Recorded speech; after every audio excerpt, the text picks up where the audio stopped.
ఈ వీడియోలో మనం భగవద్గీత 15వ అధ్యాయము 18వ శ్లోకమును పరిశీలిద్దాం. పురుషోత్తమ యోగం అని పిలువబడే ఈ అధ్యాయంలో శ్రీకృష్ణుడు తన యొక్క అత్యున్నత స్వరూపాన్ని స్పష్టంగా వివరిస్తున్నాడు. మొదటగా ఈ పవిత్ర శ్లోకాన్ని భక్తితో విందాం. యస్మాత్ క్షరమతీతోహం క్షరాదపి చోత్తమః అతోస్మి లోకే వేదే చ ప్రథితః పురుషోత్తమః.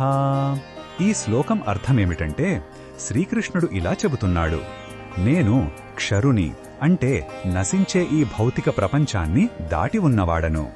అలాగే అక్షరుని అంటే నాశనం లేని జీవాత్మ కంటే కూడా ఉత్తముడను. కాబట్టి నన్ను ఈ లోకంలో మరియు వేదాలలో పురుషోత్తముడు అని అంటే సర్వోన్నత పురుషుడుగా కీర్తిస్తారు. ఈ శ్లోకంలో ఉన్న భావం మనకు ఏమి చెప్పుతుందంటే భగవంతుని నిజ స్వరూపంపై స్పష్టతను ఇస్తుంది.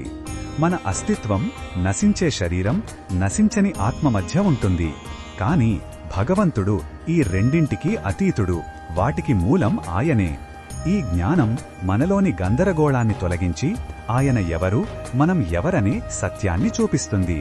ఈ బోధనను మన దైనందిన జీవితంలో ఎలా ఉపయోగించుకోవచ్చంటే మనం జీవితంలోని తాత్కాలిక సుఖదుఖాలలో చిక్కుకున్నప్పుడు వీటన్నింటికీ అతీతమైన ఒక పరమపురుషుడు ఉన్నాడని గుర్తుంచుకోవాలి.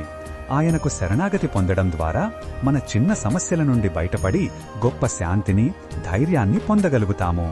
మన అహంకారాన్ని విడిచిపెట్టి ఆ పురుషోత్తముడిపై నమ్మకం ఉంచడమే నిజమైన ఆధ్యాత్మిక మార్గం.